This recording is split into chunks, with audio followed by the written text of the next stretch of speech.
All right. Welcome back to the help desk. Yeah, hold please. What's up, brother? What's up, brother? You ready to dude, rock? Yeah, I'm fired up. Me too. Yeah, we are back in the what was the nurturing bosom of the mothership. There we That's go. the old There we ticket for go. all you old school ticket folk out there. Yes. If there are any left. After our journey last week. Dude. How was it? Oh, dude, that was badass. It was so fun. And so much so, in your honor, I got the You got the right shirt on and everything. Dude, I know. I should have cold. mine on. It got cold, man. Yeah, it or did. Or else I'd be just wearing my tee. But yeah, I'm fully branded for Hero Nation. I love Yes. it. I love it. I even brought you a book today, our new book. Tommy put this together, and I got to write the forward and everything else. Rethink everything about CRM. So awesome. Hot off the press. I love it. Look at that, dude. I'm getting swag right out Boom. the gate. Boom. And you and the rest of the crew last week kicked ass. It was a lot of fun. That was unbelievable. And, you know, I'm not necessarily in the business of blowing smoke. So, dude, you rocked it. And one thing I did learn is like a wrestling card, like they don't put Hulk Hogan on at WrestleMania first. It was like he was at the end. Right. So like it's like, okay, we don't want to put the steel cage match on first, and we don't want to put the guy that goes through the table on fire. We don't want to have that second. So it was like, okay, so now there'll be a little bit of for the mid-year. We'll monkey with the lineup. Absolutely, it is fun though to figure those things out over time. And like, I'm getting ready to put together a huge event for a big organization, and like flow is a huge piece of that, right? It's like a 3-day event, you know, all those kinds of things. So it's like. It makes a big difference, right? When you can understand when things are going to happen, how people are feeling, and be sensitive. All those things are huge. It is art and science. Yes, it is. It and then absolutely is. Again, shout out to everybody. Of course, the gals were phenomenal, but like they were more nutrient dense conversational versus like you and Corey were both like interactive. We also dressed the same, which was concerning. Right. It's like, is Wayne back? Oh no, that's Corey. Okay, what's happening? Yeah. It's like y'all shared the wardrobe. Yes, trailer. We did. We keep it simple. The reality is like him and I, we were talking about, we basically wear the same thing every day. Which I probably need to do a video to show people I actually do have like 30 black t-shirts. Like it's not the same one every day. You are absolutely preaching to the choir. I don't want to make decisions. It's the one thing that I love being able to walk in my closet, and even though there's a lot in there, I can just grab my black t-shirt or my black dress shirt and walk out. And I love that. I don't have to make that decision. So the Hero Nation shirt came up in the rotation. I get the laundry done. Yep. And normally it's exactly what you said. Yeah.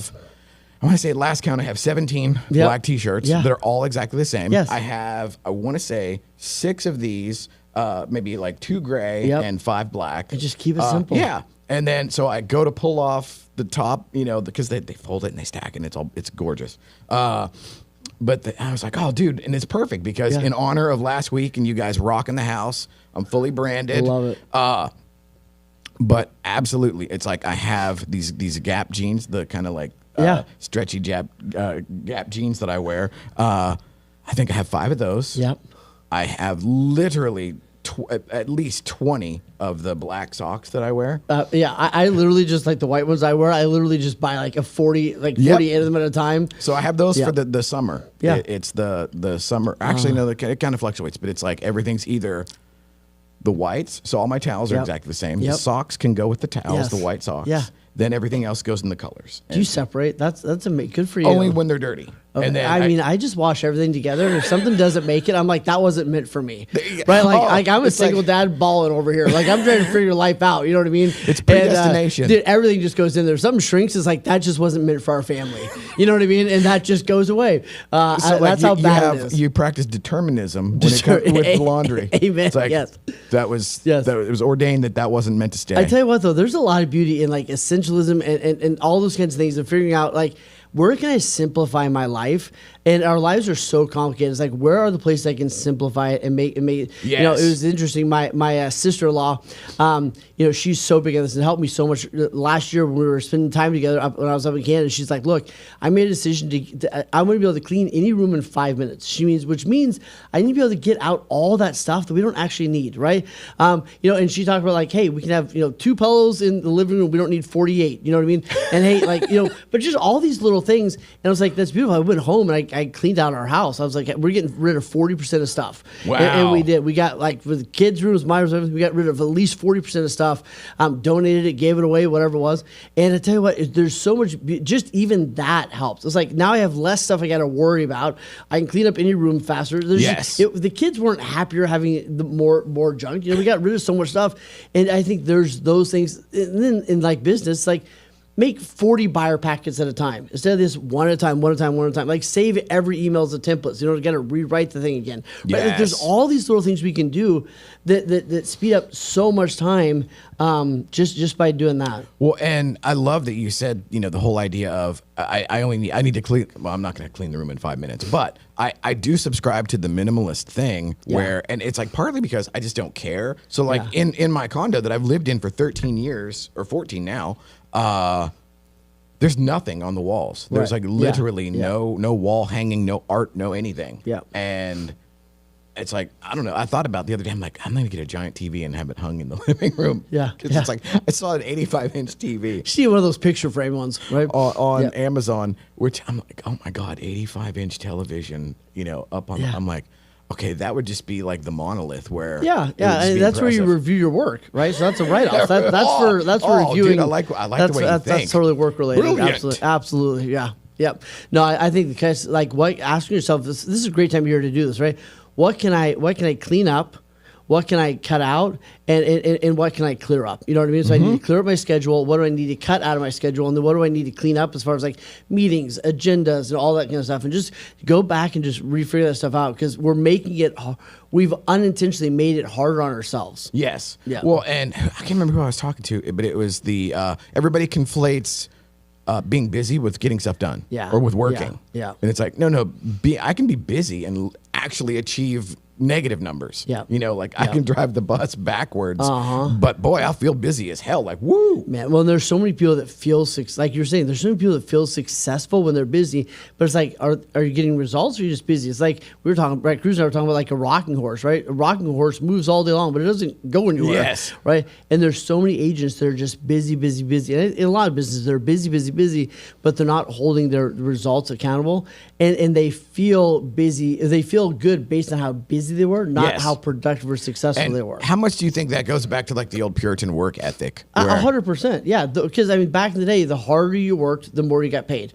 Right. And now, like, some of the hardest working people are paid the less. Like, you look at some of these people, they're doing some of these construction jobs and some of these other things. Like, they work really, really hard. So here's an interesting twist on that whole thing. Stop bragging about working hard and start being how effective and efficient you can be. I remember one day I was bragging about, I think it was back in the day, I was bragging like, I worked 80 hours this week or whatever it was. Right? I was like, you know, man, because I was proud of myself for my grit and determination and whatever else. Right? And then I realized, like, oh, shoot, this guy did it in 40 hours. So I'm bragging that it took me twice as long to get done what this guy did in 40 hours. And I'm like, shoot, I'm going to start bragging about how many hours I worked. This and then is insane. Tim Ferriss walks in with the 4-hour work week. Yeah, and I got it done in 3.5. And I'm like, mother. Right? Yeah, and everybody's just defeated. Well, but that's how it is now. Like us with like our VAs, you know, our virtual assistants and things like that, and our systems and processes, we're getting better and better. And you've got to do that, because I think, especially with agents, we were talking about this week, you know, there's a bunch of things that I was talking to them about doing to go from being invisible to, you know, being omnipresent. And they're like, how do I do all this stuff? And I was like, you can't do it on your own. You got to have the support. You got to have systems. You got to have, you know, VAs. You got to have, you know, how to use things like ChatGPT, automations. Like, if you don't learn how to use that stuff, you are going to get left behind, because there is a lot to do. Yeah, and the idea that any one person can be good at all the things is insane. Yes, that is such a fallacy. You know, like Cruz and I were talking / joking or whatever about the you know, if we want to keep it in real estate or whatever, where okay, you're going to be the jack of all trades. You're going to be good at every price point, every transaction, every piece of content, every style of marketing or whatever. And it's like, so he and I went and shot the Go Network event at Toyota Music Factory.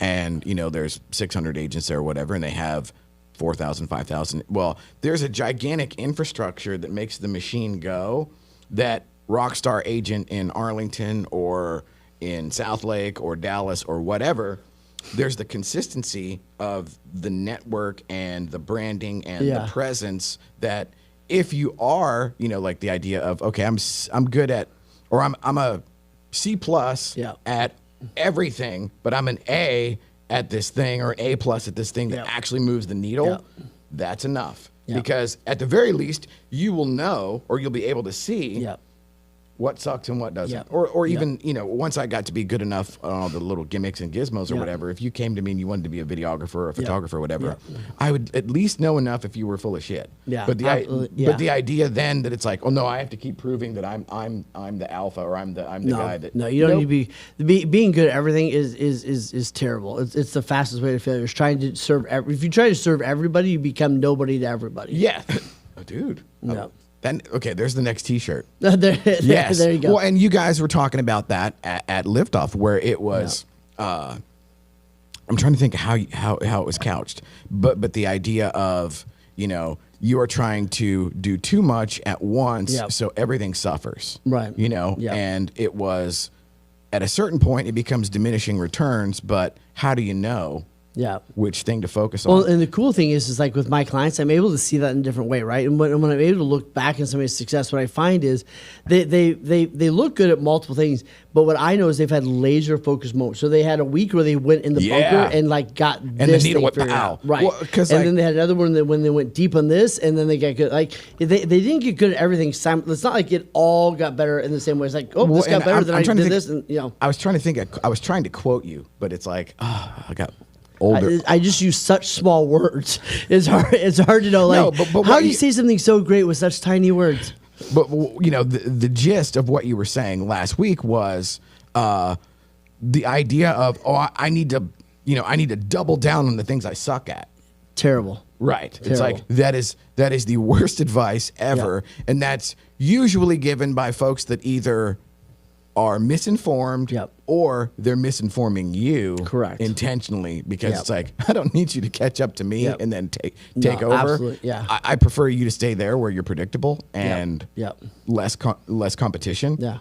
So, hey, I noticed, you know, you were struggling in this area. Well, if you buy into this, like get this book, get this course, do this, you know, and enroll in that, dude, you'll just 10x where you're at. And then people, it's like, there is that hit of, I'm getting better. I'm, you know, where it's like, I'm improving. When you don't realize, well, like if I'd have brought somebody in that was just do this. If I'm at a 40 and they're at a 60, if I bring that person in, we're already better. Well, and it was funny because one of my clients this week, he's really good at helping people figure out, like, build out their AI, like writing assistants and things like this. Oh, yeah. So I saw you post that. Amazing, right? And here's one of the things he said on the call today. He goes, "Oh, it's easy." And I was like, "Shh, Larry, if you say it's easy one more time, I'm going to slap you." I was like, because you're giving people the impression that they can go do this on their own and it'd be anywhere close where you're doing. I said, stop saying it's easy. It's easy. It's easy for you in a sense because you've done it a bunch of times and your brain works this way. But stop saying it's easy because you're giving everyone else the illusion that they can go just do this thing. And it's not. It's a complicated system. He's really good at it. Yes. But it's not. It may be easy for him, but it's not easy. And by him saying, "Oh, it's easy," gives other people the impression, "Oh, I can just go figure this out with one YouTube video." And it's like, stop wasting your time.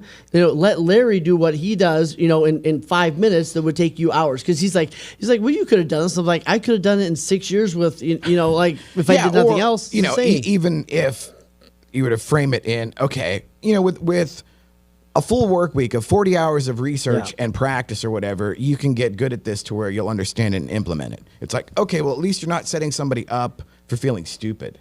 Because that's the thing. If you go like, oh, it's so easy, you just do this, this, and this. I learned that whenever I first sort of dipped my toe into doing CE classes on tech and apps and stuff. Well, I mistakenly, most people, or at least I can't say most, let's say I, in the role of instructor, I was put into a place, and I'm curious if you ever did this, where I felt like if I was not shoehorning some sort of new piece of information every 90 seconds, that I was ripping people off, because that was what my perceived value was. When in reality, the audience, they wanted, if you're there for 2 hours, they want like one actionable item that they can take from each hour that they feel like, I got it. This was worth my time to attend versus I'm spraying them with just data and stuff. And they're still stuck on the thing that they didn't quite understand in minute 5. Absolutely. And I lost them. Oh, and now because I made them self-conscious or make them feel stupid, dude, the anonymous reviews, Terrible. Dude. Terrible. I'd rather just like, y'all can just line up and punch me in the stomach. And one of the things that actually I think I said today, but I say this a lot, is like, you know, when I'm talking to an amazing room of leaders, I'm like, hey, you already know this. I'm just here to remind you. Because a lot of times I need reminding more than I needed to learn something new. And it's like I just want to tell, like, I get that you already get this, and yet for anything like me, you need to hear something multiple different ways or from different angles in order for it to land. The whole idea of like repetition strengthens and confirms. Yeah. Here's one. Let's say one more thing, and this will piss some people off, which is great. The other reason why I think, especially a lot of agents work on things they're not great at, like, oh, I'm going to build the Excel sheet or I'm going to make the flyer or whatever it is because they're hiding from the real work. Yes. Right. So they're like, hey, I'm going to go learn how to do this thing on Excel or QuickBooks instead of doing because here's what they say. They say, I can't afford to hire someone to do that. You can't afford to hire someone to do that because you're hiding from what would bring in more income. Yes. They don't want to make more phone calls, so they're going to go get good at Excel. They're unconsciously hiding from going out and door knocking, so they're writing handwritten notes or whatever it is, right? It's like, you probably need to go do the thing you're avoiding. That's probably where the biggest ROI is. Do you think that, not in the little stuff? Do you think that's learned behavior, or you're just, it's like, because there's a part of it where it's human nature, where it's like, I don't want to do, and it's not that you would ever consciously think, I don't want to do the thing. So I'm going to get busy. It goes back to it goes full back to right. I'm so busy. I don't want to do this thing, but at least I need to feel like I'm doing something. Right. So I'm going to avoid this thing by folding the laundry, even though it's 2 PM. I should probably be making sales calls, right? Not, I'm talking about a friend. Right? Not that I would ever do that on a Tuesday afternoon, right? But so it's unconscious. But I think the moment you come, awareness is the key to transformation. So that's when you reflect back on your day, and it's like, ooh, what were my 3 most important things? And then ask yourself this question: what's your best way to self-sabotage, especially when it comes to your schedule or your lead generation? It's like, my best way to self-sabotage is spend too much time on research, or my best way to self-sabotage is drag out a conversation with somebody that probably was a 5-minute call that I milked for 25 minutes. You know what I mean? And I don't have time to make calls anymore. It's amazing. It's amazing. Well, and one of the things I loved about you and Michelle both last week was, it all starts with, like you just said it, you nailed it, the awareness. Yeah. Where it's like, I don't even know that I do that. Right. Yeah. Yeah. And there are, myself included, I could go for years thinking like, oh man, I'm so busy. My schedule is so packed. This, that, and the other thing. And in reality, thankfully, knock wood, baby Jesus, I was raised in the world of straight commission sales, where I've never not had some kind of sales related thing. And the idea there was, employed every day. Back in the day, it was like, hey, you want to raise? Go sell something. Absolutely. Go sell some more. And then the flip side of that is, do you want special treatment? Not that you would come at it from like, I want you to treat me, like a princess or whatever, but the rainmaker or the guy who brings in the money gets special treatment. Yeah. That's just life in the big city. Yeah. And the idea that revenue covers a multitude of sins. It does. So I had been in so many different places, like the boiler rooms of the world where, where you ring the bell when you get a deal. Yes. And it's like, there's a part of me that just loves it. It is the Wild West. It's just goofy. Absolutely. It's just over the top. Yep. And everybody's a jerk to each other. And it's just like this close to a fist fight, a couple times a day.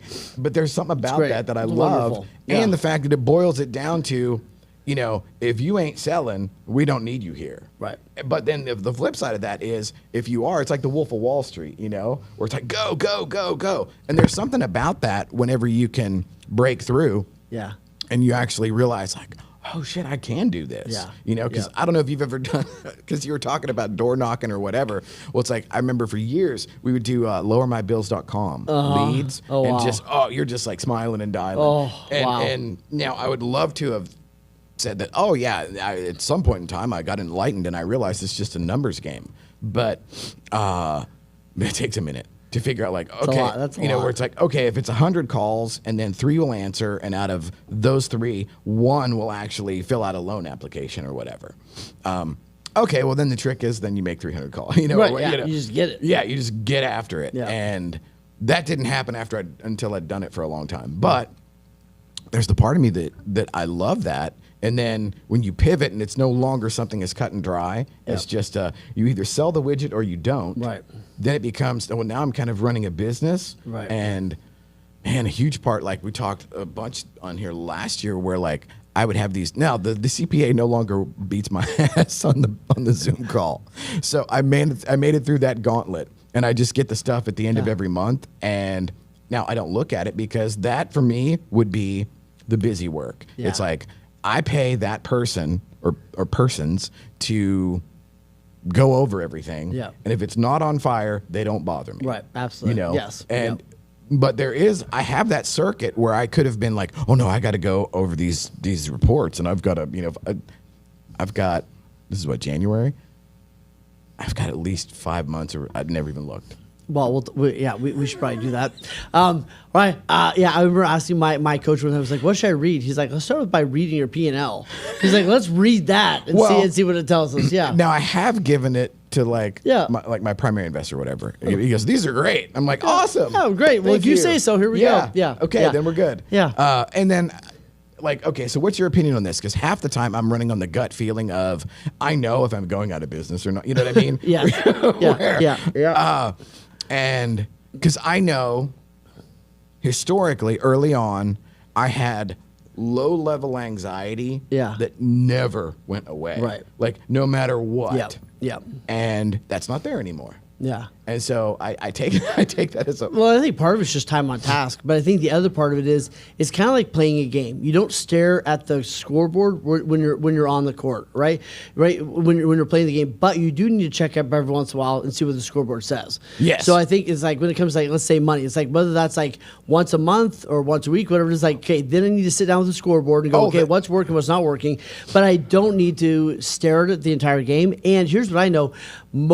Your gut is always, my gut is 100% right half the time, right? Meaning, like, it's you, when I tell somebody, like, hey, how much does it cost you to live a month? Whatever it is, their number is either way higher or way lower than they think it is. It's almost never precise. You know what I mean? Yes. Right? So I think it goes back to, and that just goes back to the awareness, right? Like, where's it going? Am I in control of this? Okay, so yes. So in my own defense, now I do look at the numbers every day. Yeah. As far as like the daily numbers. Yeah. And well, if you know, like, hey, I hit, well, that's like going back to the numbers. A lot of my clients, we boil it back down and they go, hey, if you make 15 calls a day, you know, because we boiled it all the way down. Hey, you do 15 calls a day, you're on track to hit this goal. Yes. We had this whole form we went through last week, which is like, how many buyers do I need at all times this year to hit my goal? So we go into like days on market, we do all this other stuff.